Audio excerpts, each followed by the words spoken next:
சுதந்திரமான பிளைன்ஃபீல்ட் கிறிஸ்தவ அறிவியல் தேவாலயத்திலிருந்து வாராந்திர பைபிள் பாடத்தை நீங்கள் கேட்கிறீர்கள். அது அமெரிக்காவின் பிளைன்ஃபீல்ட், நியூ ஜெர்சியில் அமைந்துள்ளது. மேலும் தகவலுக்கு எங்கள் வலைத்தளத்தை பார்வையிடவும். www.plainfieldcs.com. இது பாடம் ஞாயிற்றுக்கிழமை ஜூன் 28, 2026.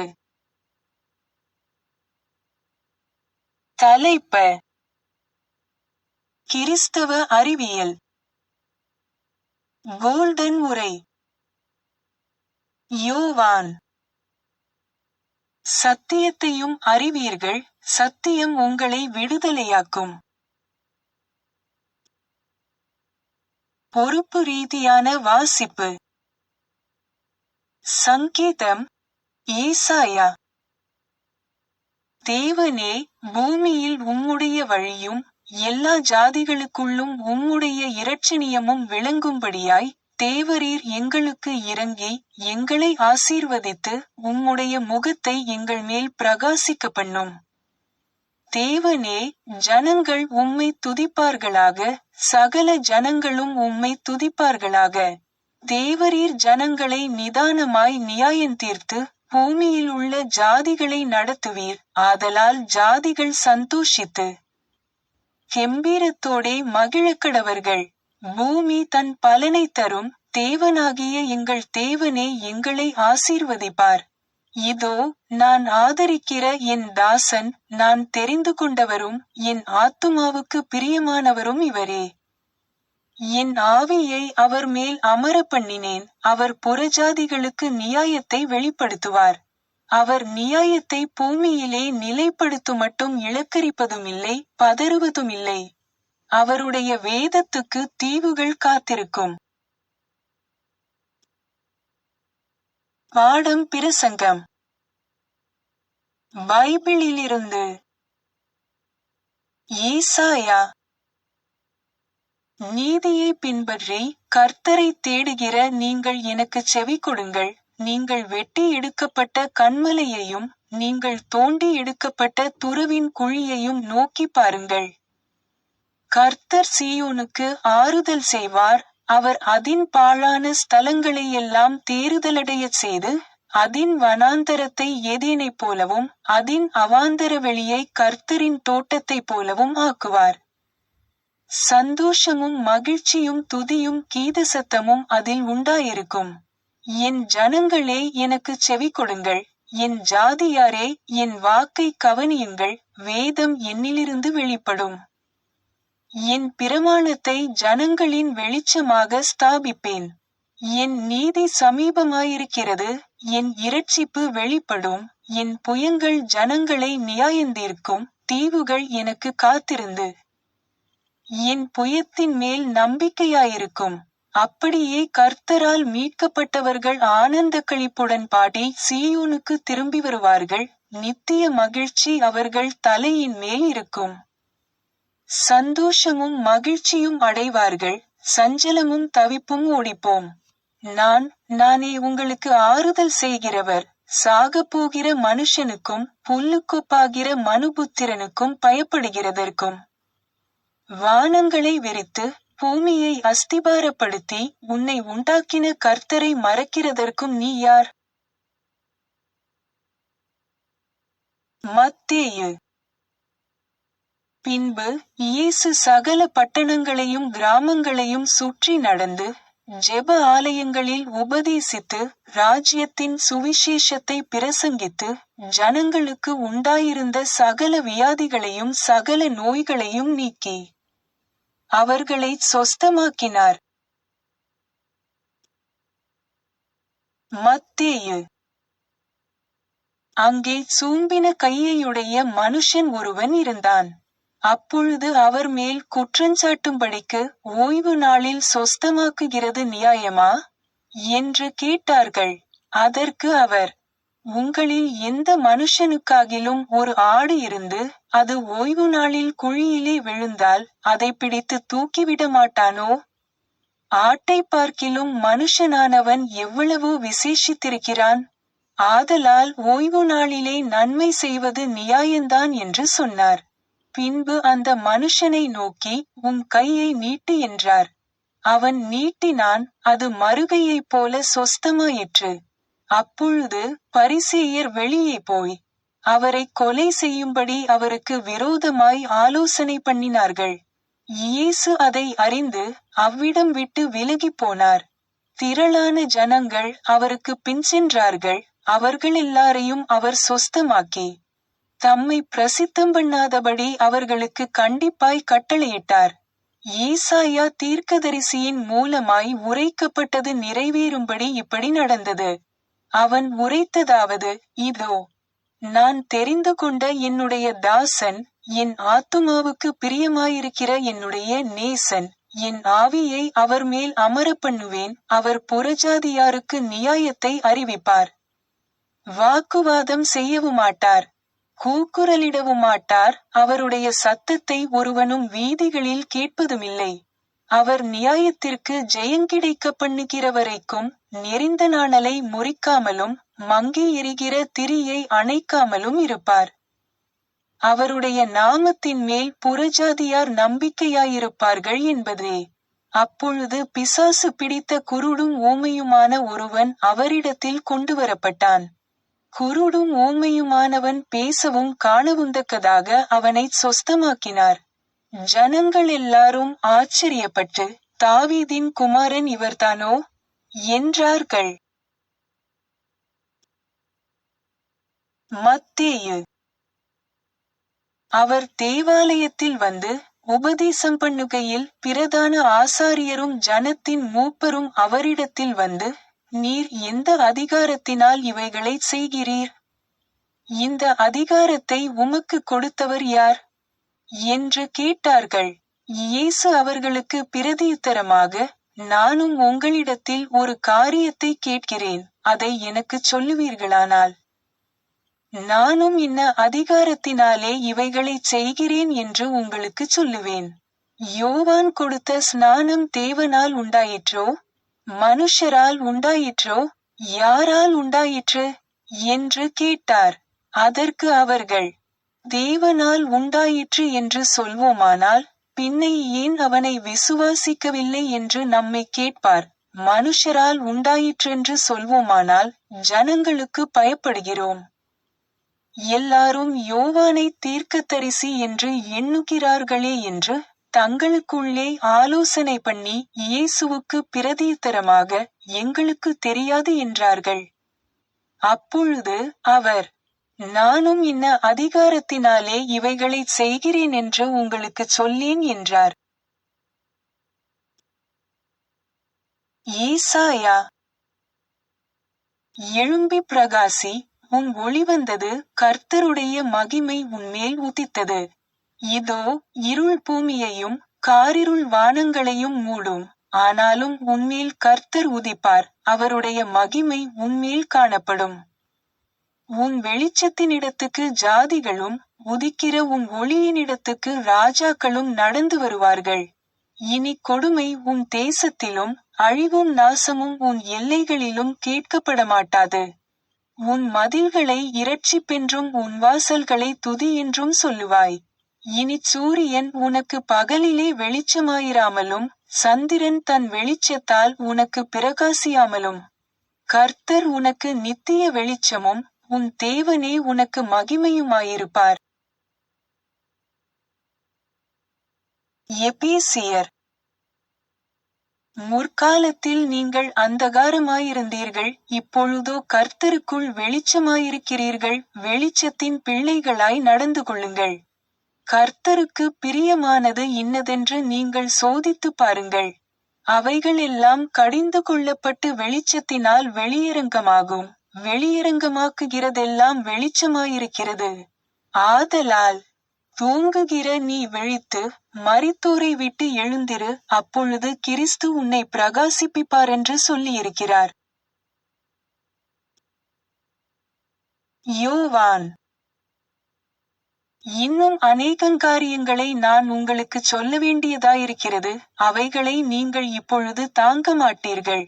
சத்திய ஆவியாகிய அவர் வரும்போது சகல சத்தியத்திற்குள்ளும் உங்களை நடத்துவார். அவர் தம்முடைய சுயமாய் பேசாமல் தாம் கேள்விப்பட்டவைகள் யாவையும் சொல்லி வரப்போகிற காரியங்களை உங்களுக்கு அறிவிப்பார். அவர் என்னுடையதில் எடுத்து உங்களுக்கு அறிவிப்பதினால் என்னை மகிமைப்படுத்துவார்.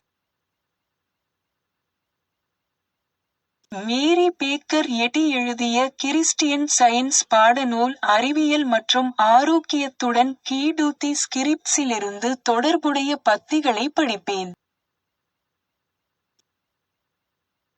அறிவியல் மற்றும் ஆரோக்கியம்.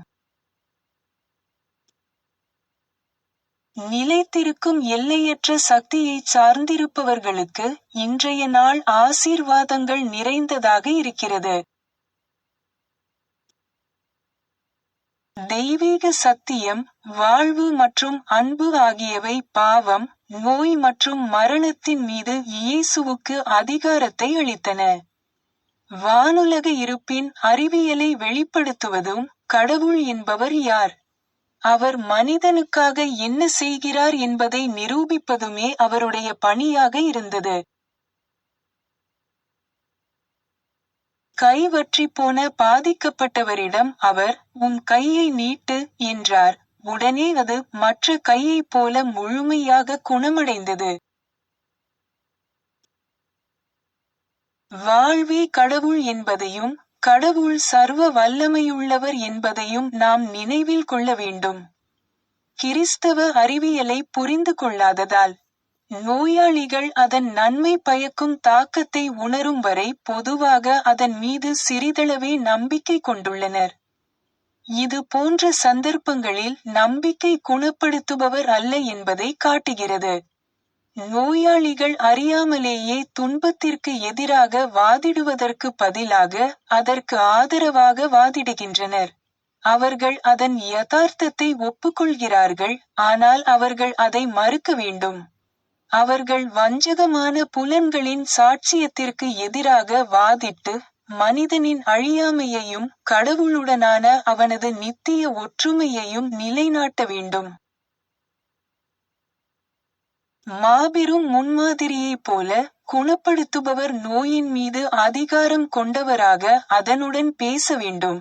ஆன்மாவை உடல் புலன்களின் பொய் சான்றுகளை அடக்கி இறப்பு மற்றும் நோயின் மீதான தனது உரிமைகளை நிலைநாட்ட விட்டுவிட வேண்டும். அதே கொள்கைதான் பாவத்தையும் நோயையும் குணப்படுத்துகிறது. தெய்வீக அறிவியல் மாம்ச மனதின் மீதான நம்பிக்கையை வென்று கடவுள் மீதான நம்பிக்கை பாவத்தின் மீதும் குணப்படுத்தும் உலகியல் முறைகள் மீதும் உள்ள எல்லா நம்பிக்கையையும் அழிக்கும் போது பாவம், நோய் மற்றும் மரணம் மறைந்துவிடும். வேதாகமத்தின்படி செயல்படும் ஒரு முறைக்கு வேதாகம அதிகாரம் உண்டு என்பதை மறுக்க முடியுமா? கிறிஸ்தவ விஞ்ஞானம் பாவியை தட்டி எழுப்புகிறது, இறைமறுப்பாளனை மீட்கிறது மற்றும் உதவியற்ற முடவனை வேதனையின் படுக்கையிலிருந்து எழுப்புகிறது. அது ஊமையர்களுக்கு சத்தியத்தின் வார்த்தைகளை பேசுகிறது. அவர்களும் மகிழ்ச்சியுடன் பதிலளிக்கிறார்கள். அது செவிடர்களை கேட்கவும் முடவர்களை நடக்கவும் குருடர்களை பார்க்கவும் செய்கிறது. அழியக்கூடிய மனதின் செயல்களை குறைவாக எண்ணுங்கள், அப்போது மனிதனுக்கு கடவுளால் வழங்கப்பட்ட ஆதிக்கத்தை நீங்கள் விரைவில் புரிந்து கொள்வீர்கள். உடல்நலம் தொடர்பான மனித கோட்பாடுகளிலிருந்து நீங்கள் விடுபட்டு அதை புரிந்து கொள்ள வேண்டும். இல்லையெனில் ஏதேனும் ஒரு நோயிலிருந்து நீங்கள் முற்றிலும் விடுபட்டுவிட்டீர்கள் என்பதை ஒருபோதும் நம்ப மாட்டீர்கள். மனம் என்பது பருப்பொருளில் இல்லை என்ற புரிதல் இல்லாமல் மனிதனின் நல்லிணக்கத்தையும் அழியாமையையும் ஒருபோதும் அடைய முடியாது.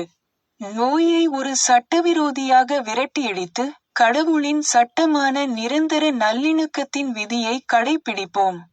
தெய்வீக அதிகாரத்தால் ஒருபோதும் விதிக்கப்படாத ஒரு அநீதியான தீர்ப்பை ரத்து செய்வது மனிதனின் தார்மீக உரிமையாகும்.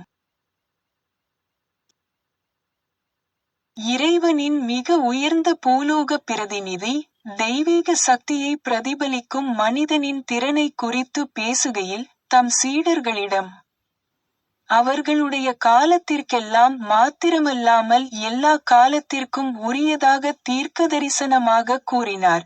என்மேல் விசுவாசம் வைக்கிறவன் நான் செய்கிற கிரியைகளை அவனும் செய்வான், மேலும் விசுவாசிக்கிறவர்களை இந்த அடையாளங்கள் பின்தொடரும். இயேசுவின் வாக்குறுதி நிரந்தரமானது.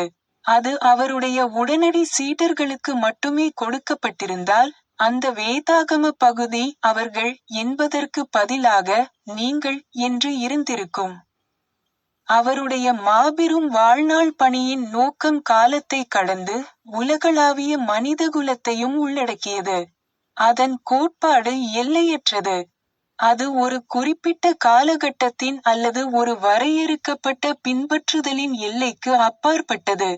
காலம் செல்லச் செல்ல தூய கிறிஸ்தவத்தின் குணப்படுத்தும் கூறுகள் நேர்மையாக கையாளப்படும். அவை தேடப்பட்டு கற்பிக்கப்பட்டு உலகளாவிய நன்மையின் முழு மகத்துவத்திலும் பிரகாசிக்கும். சிறிதளவு புளிப்பு மாவு முழு மாவையும் புளிக்கச் செய்கிறது. கிறிஸ்தவ அறிவியலை பற்றிய ஒரு சிறு புரிதல் அதை பற்றி நான் சொல்லும் அனைத்தின் உண்மையையும் நிரூபிக்கிறது.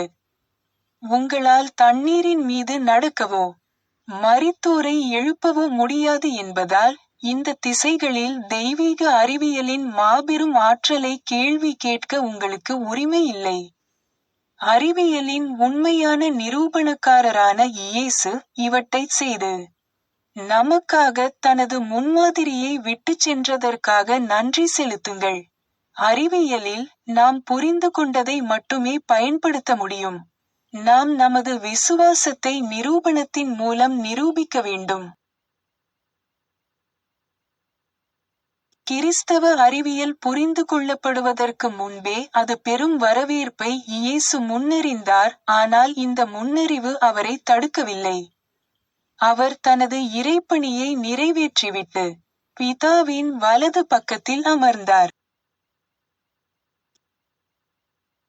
நமது குறு நோயாளிகளை குணப்படுத்தினார். கிறிஸ்தவ குணப்படுத்தும் முறையை பின்பற்றினார்.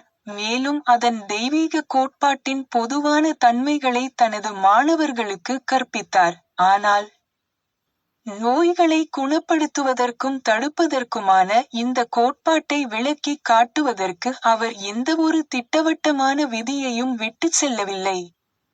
இந்த விதி கிறிஸ்தவ அறிவியலில் கண்டறியப்பட வேண்டியதாகவே இருந்தது. கிறிஸ்தவ அறிவியல் என்ற சொல் ஆசிரியரால் தெய்வீக குணப்படுத்துதலின் அறிவியல் முறையை குறிக்க அறிமுகப்படுத்தப்பட்டது. வெளிப்பாடு 2 பகுதிகளை கொண்டுள்ளது. 1. வேதவசனங்களின் ஆன்மீக உணர்வு மற்றும் தேற்றரவாளரின் போதனைகள் மூலம் எஜமானரால் வாக்குறுதியளிக்கப்பட்டபடி மன குணப்படுத்துதலின் இந்த தெய்வீக அறிவியலின் கண்டுபிடிப்பு. 2. இயேசுவின் அற்புதங்கள் என்று அழைக்கப்படுபவை குறிப்பாக இப்போது முடிவடைந்த ஒரு காலகட்டத்தைச் சேர்ந்தவை அல்ல. மாறாக அவை எப்போதும் செயல்படும் தெய்வீக கொள்கையை விளக்குகின்றன என்பதற்கான தற்போதைய நிரூபணத்தின் மூலம் ஆதாரம். இருப்பினும் கிறிஸ்தவ அறிவியல் என்ற சொல் குறிப்பாக மனிதகுலத்திற்கு பயன்படுத்தப்படும் அறிவியலையே குறிக்கிறது என்று கூறலாம். கிறிஸ்தவ அறிவியல் கடவுளை பாவம், நோய் மற்றும் மரணத்தின் மூலவராக அல்லாமல் எல்லா தீமைகளிலிருந்தும் விலக்கப்பட்ட ஒரு தெய்வீக கொள்கையாகவும் உன்னத பரம்பொருளாகவும் மனமாகவும் வெளிப்படுத்துகிறது. பருப்பொருள் என்பது இருப்பின் உண்மையல்ல, அது ஒரு பொய் என்றும், நரம்புகள், மூளை, வயிறு, நுரையீரல் போன்றவை பருப்பொருளாக இருப்பதால் அவற்றுக்கு அறிவோ உயிரோ உணர்வோ இல்லை என்றும் அது போதிக்கிறது. பௌதிக அறிவியல் என்று எதுவும் இல்லை, ஏனெனில் எல்லா உண்மைகளும் தெய்வீக மனதிலிருந்தே வெளிப்படுகின்றன. எனவே உண்மை என்பது மனிதனுக்குரியதல்ல, அது பருப்பொருளின் விதியும் அல்ல. ஏனெனில் பருப்பொருள் ஒரு சட்டத்தை இயற்றுபவன் அல்ல. அறிவியல் என்பது தெய்வீக மனதின் ஒரு வெளிப்பாடு, அது மட்டுமே கடவுளைச் சரியாக விளக்க வல்லது. அதற்கு ஆன்மீக மூலமே தவிர பௌதீக மூலம் இல்லை. அது ஒரு தெய்வீக பேச்சு, எல்லா உண்மைகளுக்கும் வழிநடத்தும் ஆறுதல் அளிப்பவன்.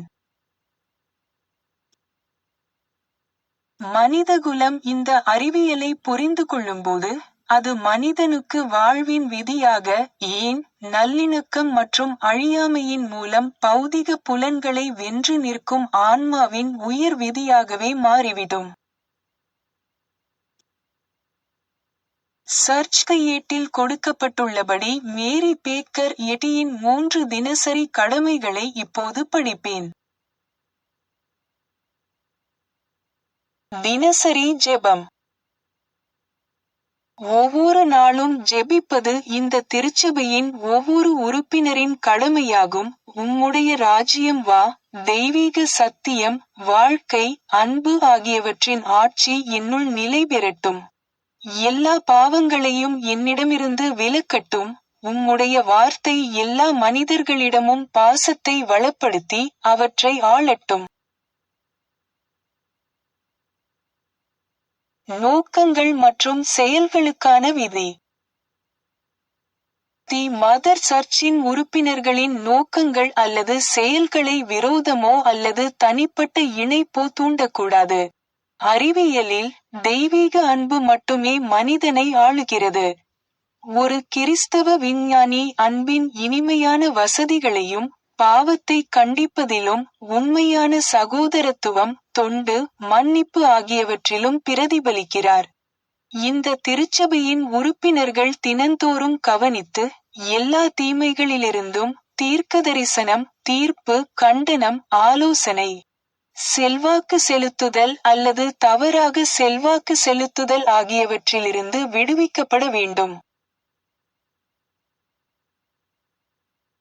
கடமைக்கு விழிப்புணர்வு. ஆக்கிரமிப்பு மனநல ஆலோசனைகளுக்கு எதிராக தினமும் தன்னை தற்காத்துக் கொள்வது இந்த திருச்சபையின் ஒவ்வொரு உறுப்பினரின் கடமையாகும். மேலும் கடவுளுக்கும், அவரது தலைவருக்கும், மனிதகுலத்திற்கும் அவர் செய்ய வேண்டிய கடமையை மறக்கவோ புறக்கணிக்கவோ கூடாது. அவருடைய கிரியைகளால் அவர் நியாயந்தீர்க்கப்படுவார், நியாயப்படுத்தப்படுவார் அல்லது கண்டிக்கப்படுவார்.